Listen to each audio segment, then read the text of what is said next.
On May 31, 2025, something seismic unfolded under the heat of the Las Vegas night. Allegiant Stadium, typically a fortress of sports and spectacles, became something else entirely, a cathedral of rhythm, memory, power, and resistance. The Grand National Tour had arrived, and it did so not as just another stop on a list, but as a spiritual summit. Kendrick Lamar, SZA, and Doja Cat didn't simply perform. They invoked. They confronted. They healed.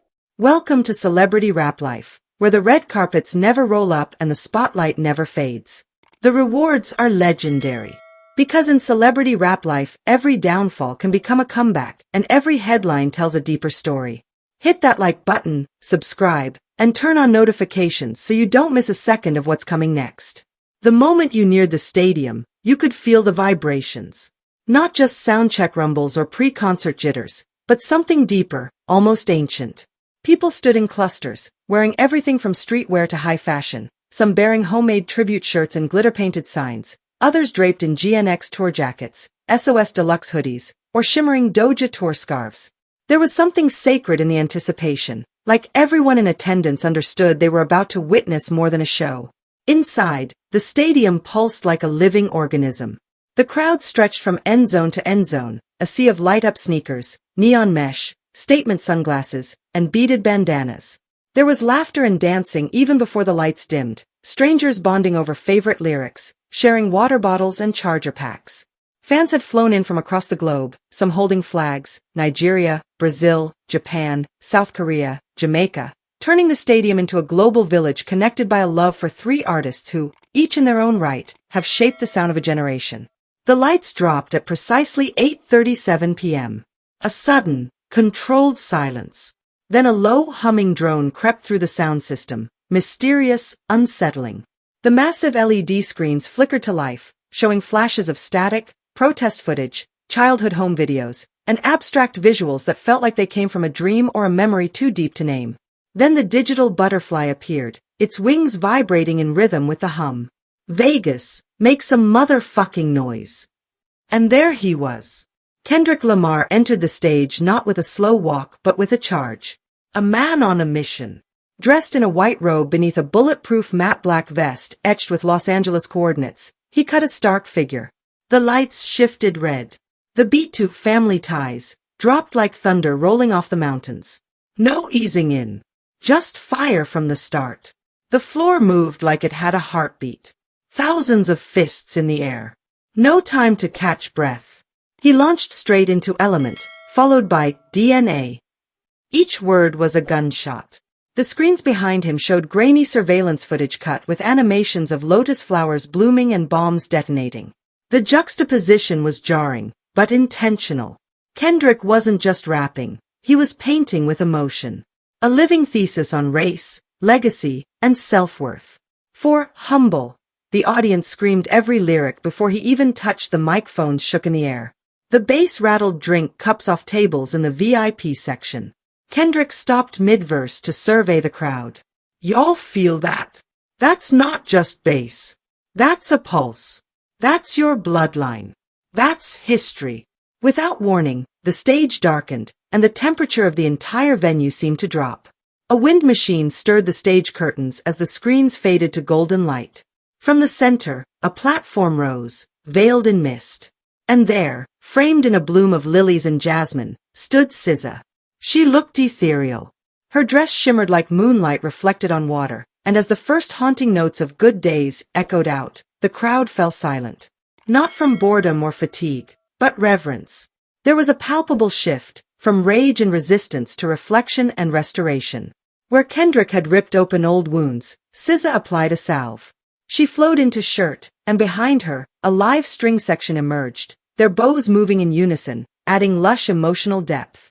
A screen above displayed slow-motion visuals, girls braiding hair, ocean waves crashing, a black grandmother laughing at a kitchen table. These weren't music videos. They were fragments of real life, elevated to poetry.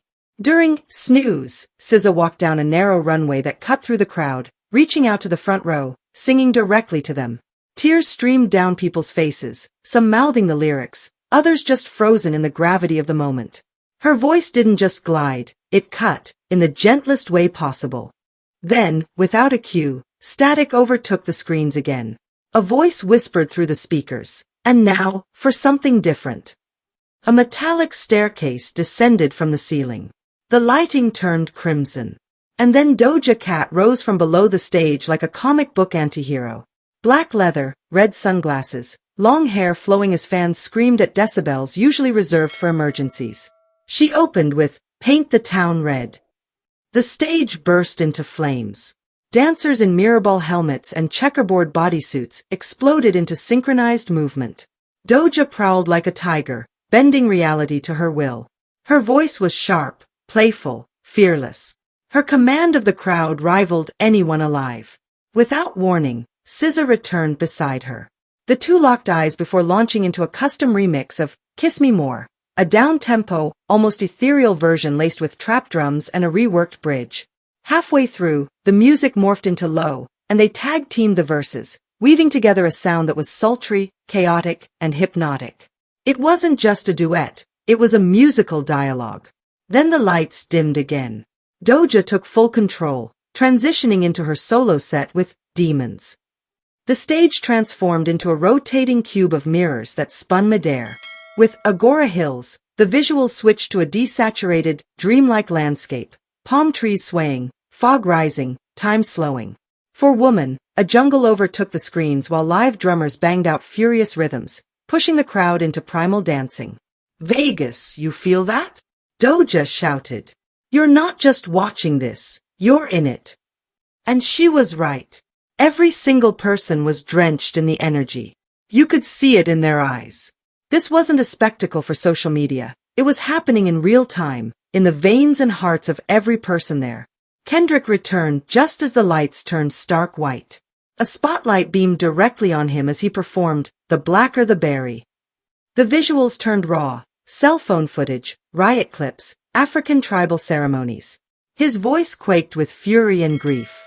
There was no beat between that and "King Kunta." The tempo picked up. The crowd moved again, bouncing, dancing, crying, all at once. When "All Right" began, something collective happened.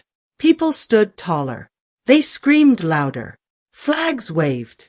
Voices joined in perfect sync, 60,000 strong chanting, "We gon' be all right," over and over again. It was no longer just music. It was a rally cry. An affirmation. A promise. Kendrick let the chant ride out, stepping back, hands behind his back, eyes closed. Then the music stopped. He spoke. "Some of us carry pain we don't know how to name. Some of us turn it into art. Some into survival. Tonight, we turn it into connection." He introduced "Man at the Garden." The screen showed an old photograph, him and a friend, both barely teenagers, standing on BMX bikes. Then grainy footage. Birthdays. Barbecues. A funeral. A tear-stained face. The crowd hushed as Kendrick rapped slowly, his cadence deliberate.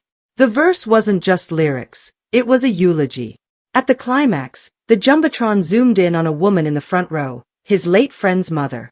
She had her hand to her heart. Kendrick nodded toward her. "No Kendrick without you. Thank you for your son. Thank you for your light." A standing ovation followed, not for fame or flash, but for truth. For vulnerability. For memory. As the emotions lingered, SZA re-emerged. This time on a floating crescent moon that slowly rotated above the crowd. Wearing a dark blue cape and glitter eyeliner, she looked like a celestial being delivering messages from another realm. She sang Blind with such quiet intensity, you could hear people crying around you. The lights dimmed again. And then, the final surprise. Kendrick returned. So did Doja. The three of them stood shoulder to shoulder. The crowd screamed before any music played. And then it began. A new track. No title. No introduction. Just music. The beat was haunting. Piano keys over sirens and ambient strings. Each artist delivered verses like spoken word, introspective, poetic, raw. The lyrics were clearly personal. Kendrick spoke of mortality and legacy. Doja reflected on fame and isolation. SZA sang of forgiveness and rebirth. They weren't just performing. They were testifying. As the final chorus faded, a soft synth wave led into the closing number, All the Stars. Kendrick and SZA stood beneath a galaxy of orbs floating above the crowd. It felt like closure. The stage faded to black as the screen displayed one final message.